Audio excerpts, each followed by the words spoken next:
Hey there, multi-prep teachers. You know how professional development never seems to quite get to what we need? It's like, great idea, but how do I make this work when I have 3+ preps to juggle? That's exactly why I created the Simplify Your Preps Collective. It's a free Facebook group built just for teachers like you, where we share tips, resources, and real talk about making multi-prep teaching less overwhelming and more doable. Sound like your kind of space? Head to kristenmasick.com/collective and join us today. Let's simplify together. Creating curriculum maps for multiple preps is daunting, especially if there is a new to you class that you're teaching for the first time. Maybe right now you are preparing for a new class for the second semester. But I want to assure you that creating long-term planning, even if it is not an entire curriculum map, but you at least have an idea of what units you are going to be teaching from now until the end of the school year, you are going to be saving a ton of time, and it's also going to help you balance your planning and also your personal life. Today, I'm going to be telling you how to plan those units for multiple preps and how to stay sane. Welcome to the Secondary Teacher Podcast, the podcast for middle and high school teachers juggling multiple preps to get the strategies to reduce overwhelm so that you don't have to choose between being an effective teacher and prioritizing important relationships. I'm your host, Kristen Masick, a 10-year high school engineering teacher, former middle school assistant principal, and teacher coach. Every week, we will discuss strategies, systems, and time-saving tips to help you not only survive but thrive as a multiple prep teacher. We are going to jump right in because we have a few steps to go over. The first one is start with the big picture. Right now, we are just talking about unit planning, not curriculum planning, but you'll see how the unit fits into the entire curriculum and the entire curriculum map. But right now, we are just looking at what is the end goal for each prep at the end of this unit.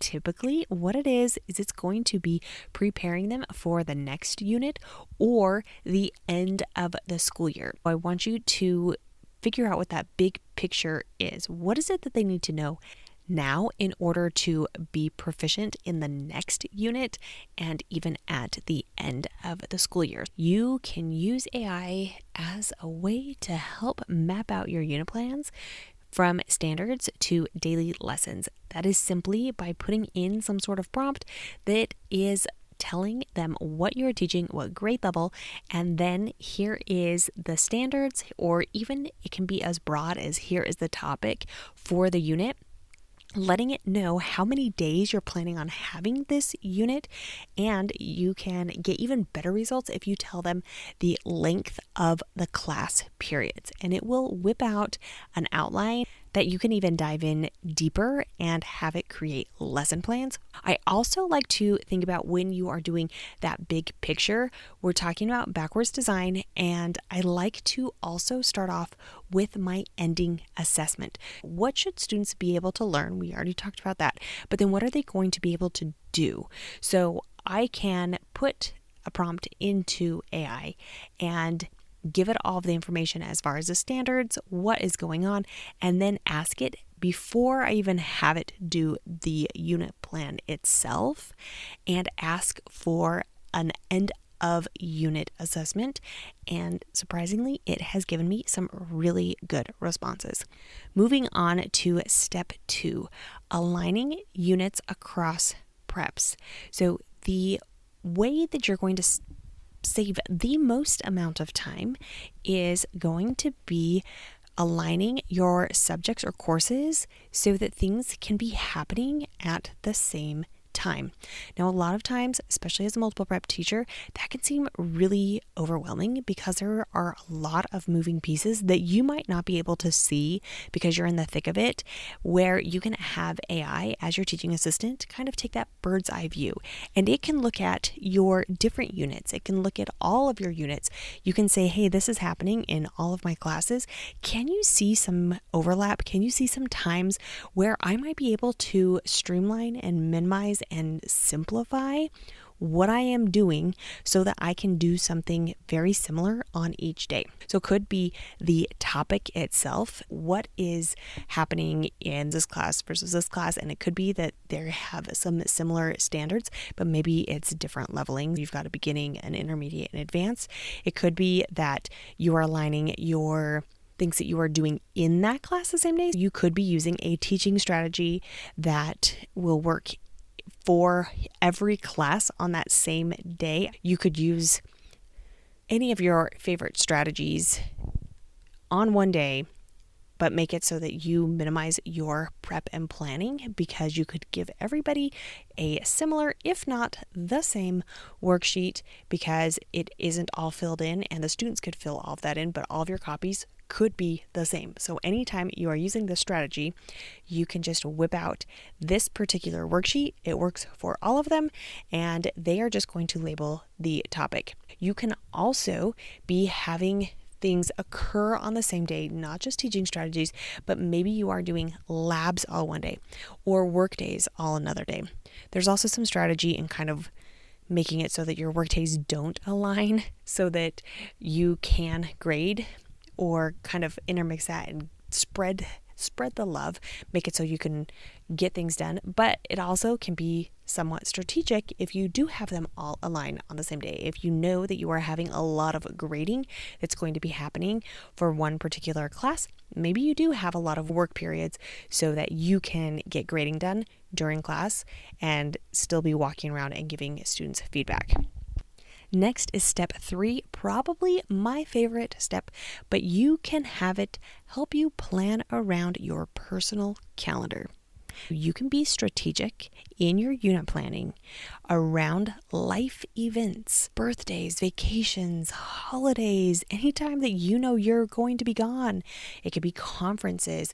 It could also be that you're just going to be very busy outside of work, and you don't want to be spending extra hours working outside of work because you know that you are going to be really busy going to all of your kids' soccer games. Having that in mind and allowing AI to be your assistant in that will really make a difference in how and when you teach things. If you know you are going to be gone on a certain day, or if you know that something's coming up and you really want to have a lighter day, that's not the day that you should be doing direct instruction for every single one of your classes and have a different slide deck. No, that's a day that you're going to plan for a strategy that is very student driven and allows you to not really relax, but yes, relax.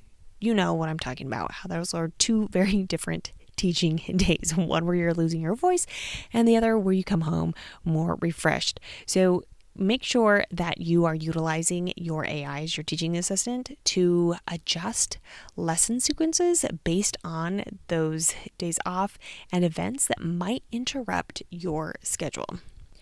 And finally is step 4, simplifying your resource management. You can use AI to organize your resources for multiple units efficiently.